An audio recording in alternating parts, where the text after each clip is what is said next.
Sebagai salah satu negara dengan populasi penduduk tertinggi dunia, Indonesia masih menjumpai berbagai permasalahan. Di antaranya merupakan permasalahan lingkungan, yaitu munculnya pemukiman kumuh. Permasalahan pemukiman kumuh umumnya dapat dijumpai pada daerah perkotaan akibat ketidaksiapan menghadapi tingkat urbanisasi yang tinggi.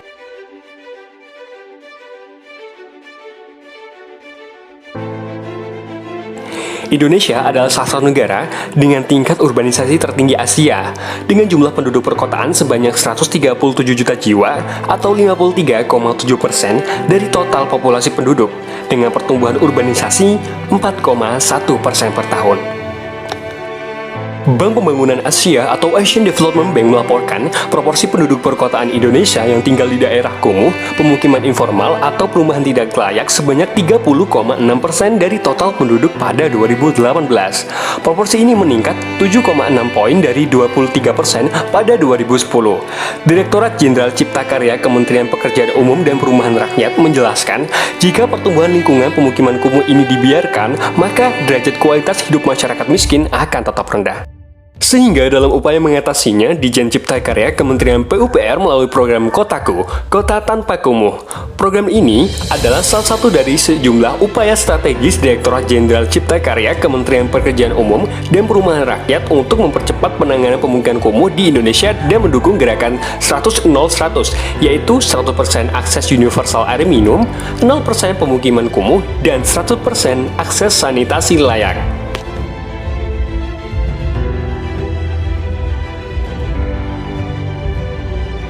Program ini menyasar berbagai kelurahan di perkotaan, seperti Kelurahan Buluk Banteng di Surabaya. Kelurahan ini termasuk golongan pemukiman yang padat penduduk.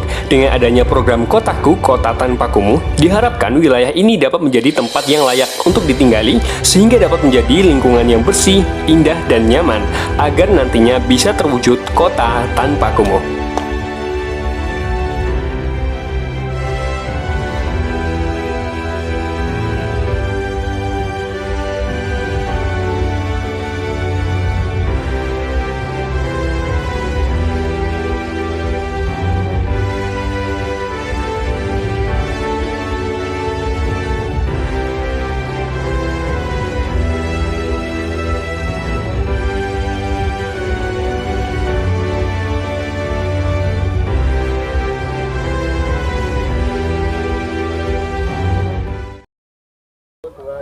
Assalamualaikum warahmatullahi wabarakatuh.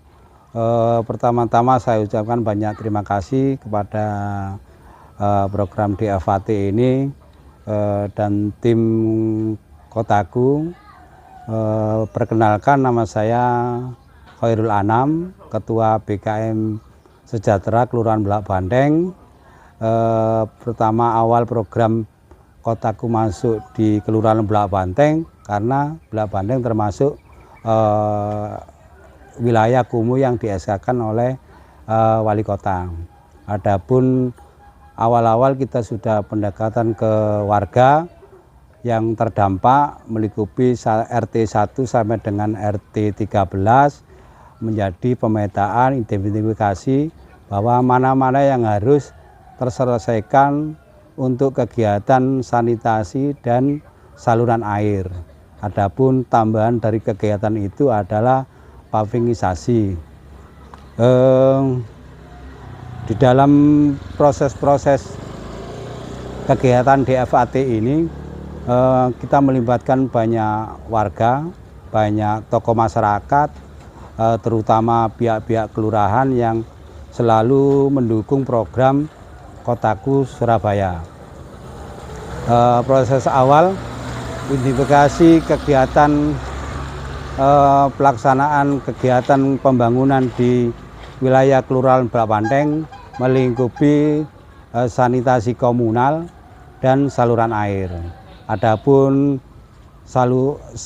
sanitasi komunal berada di wilayah RT 13 dan di wilayah RT 01. Di titik RT 01 berjumlah 8 titik sapi tank komunal dan 5 titik di RT 13. Adapun kegiatan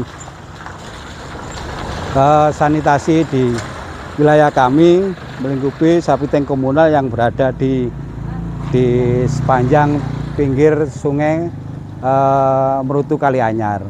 Ada pun pemanfaatan sabideng komunal ini untuk warga yang selama ini masih membuang kotoran di sungai. Itu pun termasuk menjadi program pemerintah Kota Surabaya. Kita juga kolaborasi dengan Dinas Lingkungan Hidup. Alhamdulillah di tahun 2021 ini program DFAT melingkupi pembantuan sanitasi komunal. Adapun pemanfaatan sanitasi komunal itu termasuk penghijauan dari pembuangan air limbah ini dimanfaatkan untuk tanaman yang di sekitar biofilter. Dari semuanya itu Bulak Banteng yang kemarin yang awalnya menjadi wilayah kumuh di sepanjang sungai Merutu Kalianyar kini sedikit menjadi hijau dan asri. Adapun taman-taman tersebut dilengkapi dengan lampu-lampu kota yang menjadi ikon Kelurahan Bulak Banteng. Adapun kegiatan lainnya adalah saluran air yang melingkupi RT 1, RT 2, RT 9, dan RT 7. Itu pun kita laksanakan dengan baik dan menjadi prioritas bahwa di daerah tersebut memang banyak genangan air yang belum terselesaikan. Adapun program ini sudah terrealisasi, 90% air sudah mengalir ke sungai. Untuk kegiatan lain adalah pemasangan paving yang memang sudah dilaksanakan di wilayah kami. Warga banyak bersyukur dan banyak berterima kasih bahwa program DFAT ini, program Kotaku ini bermanfaat untuk Kelurahan Bulak Banteng, khususnya di wilayah RW 8. Adapun tentang pembentukan KPB, tim perawatan selanjutnya, kita sudah membentuk tim perawatan yang melingkupi tokoh-tokoh masyarakat tingkat RW, khususnya ketua RW dan ketua RT masing-masing. Menjadi kesepakatan bersama bahwa masyarakat dibantu ketua RT untuk selalu menjaga lingkungan masing-masing dan mempercantik wilayah masing-masing. Harapan ke depan warga Kelurahan Bulak Banteng, khususnya wilayah kumuh yang berada di RW 8, masih mengharapkan bantuan dari program Kotaku, karena masih banyak titik-titik yang belum terselesaikan. Untuk kedepannya program-program ini masih masuk di wilayah Kelurahan Banteng. Untuk itu dari semua kegiatan ini kami selaku Ketua BKM Sejahtera mengucapkan banyak terima kasih kepada teman-teman fasilitator dan tim Kota Surabaya. Terima kasih kepada program Kotaku DFAT yang selama ini mendampingi kami untuk menyelesaikan permasalahan lingkungan di wilayah Kelurahan Bulak Banteng. Cukup itu saya akhiri. Assalamualaikum warahmatullahi wabarakatuh. Terima kasih. Atas terlaksananya pembangunan di wilayah RT 01 RW 8 yang mana telah dilaksanakan pembangunan sanitasi biofil dan juga pembangunan taman di sekitar sanitasi, dan juga di wilayah RT 01 juga ada pembangunan saluran air. Kami selaku tokoh masyarakat mengucapkan banyak terima kasih. Mudah-mudahan kedepannya nanti bisa terpelihara dengan baik juga masyarakat. Mudah-mudahan nanti bisa merasakan manfaat dari pembangunan tersebut. Terus bagaimana Pak Soleh tentang perawatan saluran air dan sanitasi komunal? Harapan kita selaku Ketua BKM bahwa warga bisa menjaga apa yang kita bangun apa yang kita kerjakan supaya ini berkelanjutan sampai seterusnya. Bagaimana Pak Soleh? Ya, kami selaku tokoh masyarakat atas nama warga RT 01 khususnya, mudah-mudahan nanti kami mau mengajak masyarakat untuk sama-sama menjaga dan memelihara adanya bangunan yang telah terwujud ini, dan mudah-mudahan nanti kedepannya masyarakat juga bisa bergotong royong saling membantu untuk menjaga kelestarian daripada pembangunan tersebut. Selanjutnya Bapak Soleh, program kemarin sudah kita laksanakan.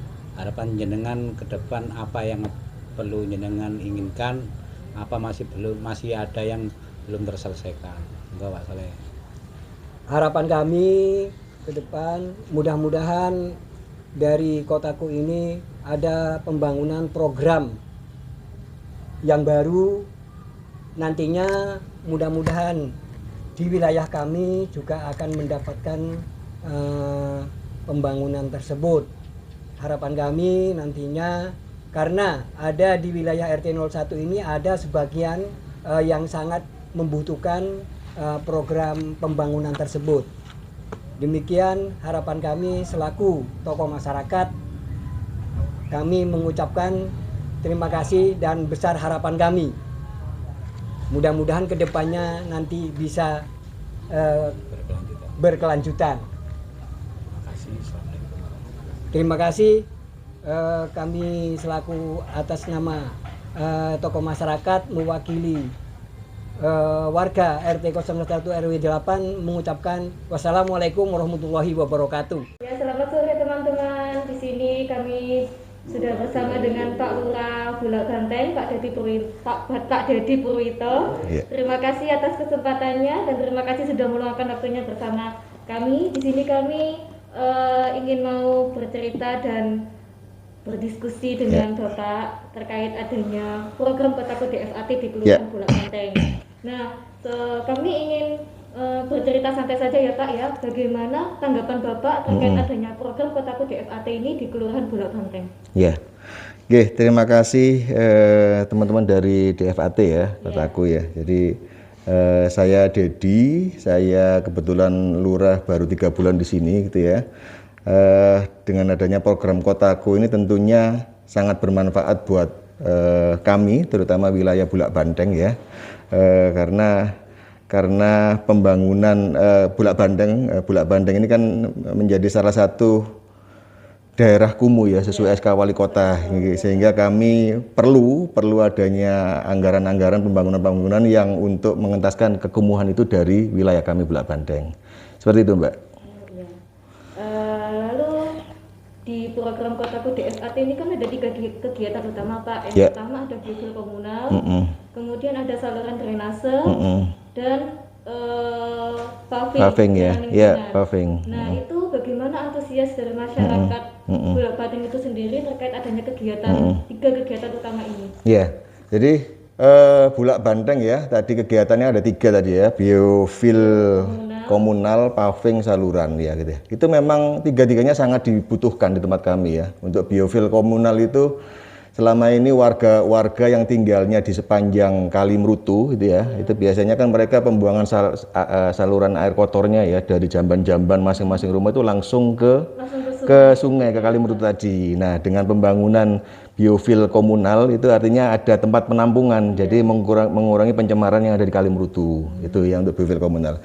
Untuk yang paving saluran tentu itu sangat bermanfaat karena kami ini lokasinya dekat dengan laut ya, artinya ketika terjadi hujan lebat, ada air pasang di tempat kami sering terjadi genangan ya. Saya tidak boleh bilang banjir ya, genangan ya. Nah, dengan pembangunan paving saluran menggunakan dana program Kotaku tentunya sangat bermanfaat bagi penanganan genangan yang terjadi di wilayah Bulak Banteng. Seperti itu Mbak. Bisa mengurangi gitu. Mengurangi ya.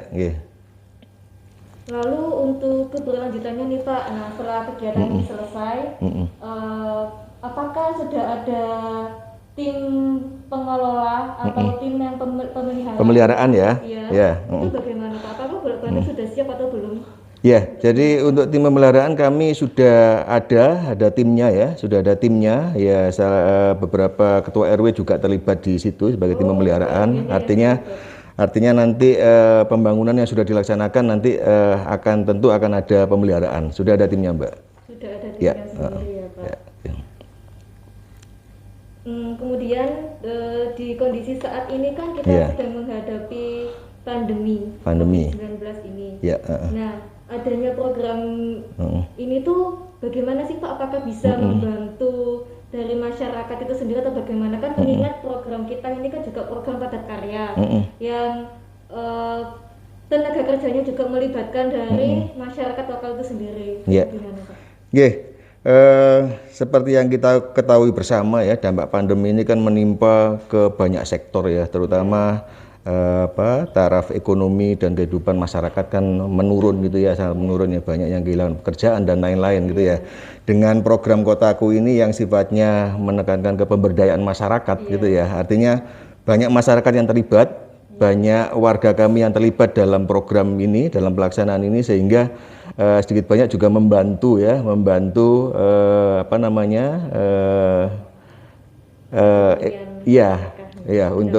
pendapatan mereka dengan adanya program Kotaku. Kira-kira itu, Mbak. Ya.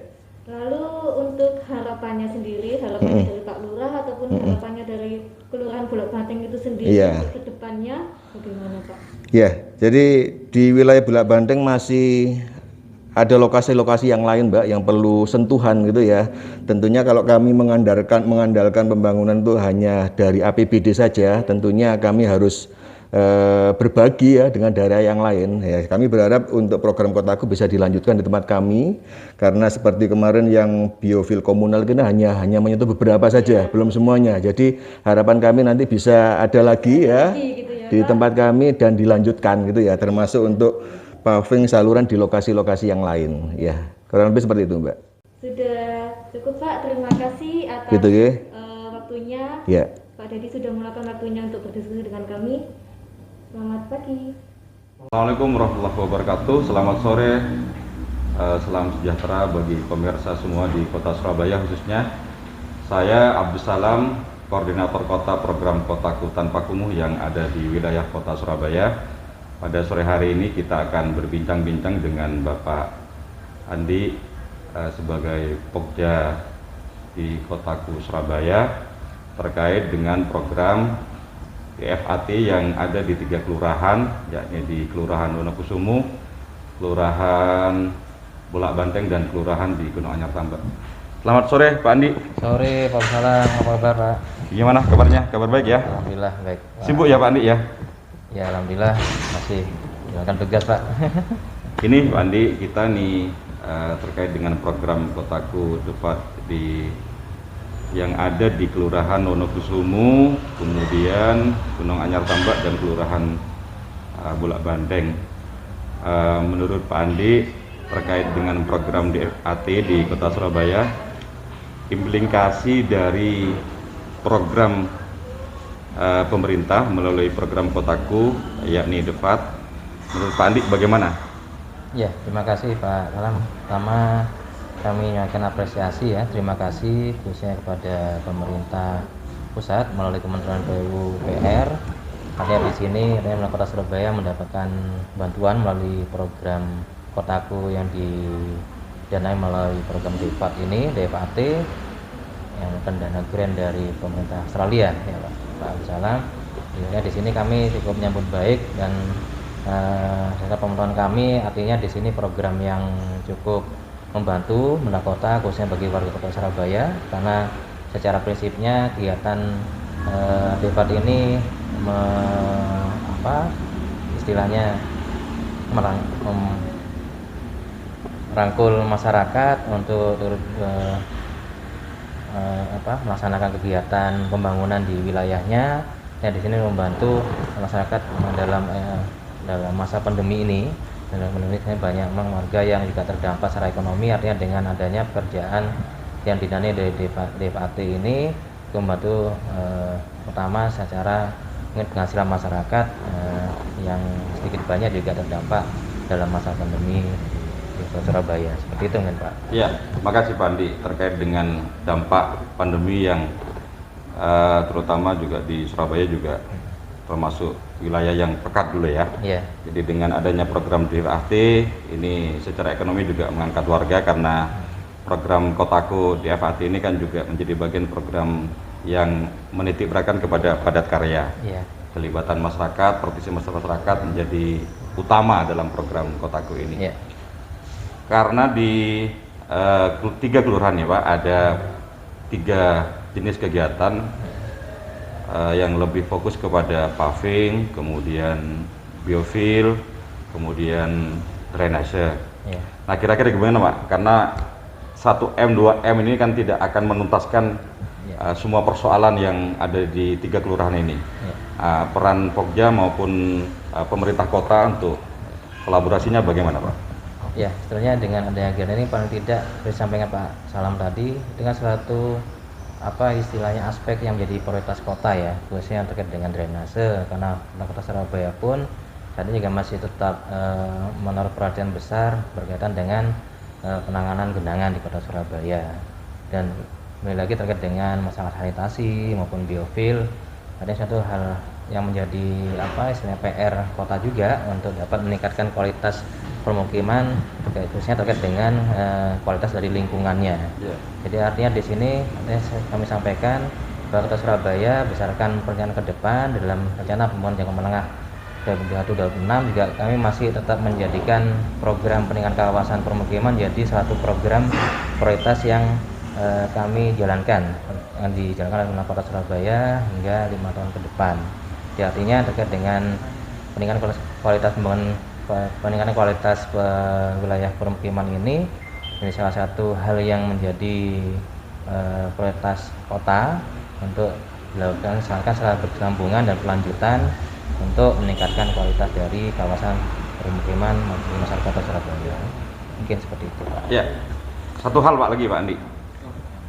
Di salah satu kelurahan di Gunung Anyar Tambak ini, ini ada sanitasi atau warga yang masih memiliki MTK tapi tidak safety tanknya tidak sesuai dengan standar teknis.